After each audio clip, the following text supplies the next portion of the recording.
ஜெயலலிதா மறைவுக்கு பிறகு கட்சியையும் ஆட்சியையும் கலைத்து விடுவார்களோ என்ற பயத்தில்தான் பாஜகவோடு அதிமுக கூட்டணி வைத்ததாக அக்கட்சியின் முன்னாள் எம்எல்ஏ குமரகுரு கூறியிருக்கிறார்.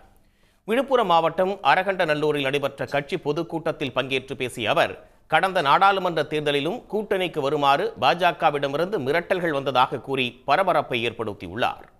ஒருவர் சென்று ஓடிருந்து சென்று நீங்கள் அதிமுகவுடைய ஆட்சியை கலைக்க வேண்டும், எடப்பாடி பழனிசாமியை முதல்வர் பதவி இழக்க வேண்டும், கட்சியை உடைக்க வேண்டும், அதற்கு நான் உங்களுக்கு துணையாக இருக்கிறேன் சொல்லி ஓ பன்னீர்செல்வம் என்ற துரோகி அன்றைய தினம் ஓடிருந்து சென்று சொன்ன காரணத்தினால் அங்கே அப்போது மத்தியில் இருக்கிற அரசாங்கம் இங்கே நம்முடைய ஆட்சியை கலைப்பதற்கான வழியை பார்த்தார்கள், இரட்டலையை முடக்கினார்கள், என்னவோ செய்தார்கள்.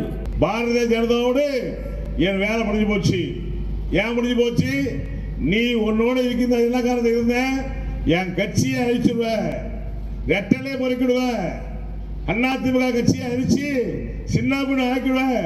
அதனால தான் உன் கூட இதை தவிர இனி உன்னோடு ஒட்டுமில்லை உறவுகளை சொல்லி ஒரு துணிச்சலான முடிவெடுத்து வெளியே வந்தவர் என்னுடைய கழக பொதுச் செயலாளர் எடப்பாடி. நடந்து முடிந்த நாடாளுமன்ற தேர்தலில் பேசினாங்க, எத்தனை அழுத்தம் கொடுத்தாங்க. நீ எத்தனை அழுத்தம் கொடுத்தாலும் நாங்கள் எடுத்த முடிவுதான். உடனுக்குடன் செய்திகளை தெரிந்து கொள்ள சன் நியூஸ் பெல் ஐகானை கிளிக் பண்ணுங்க.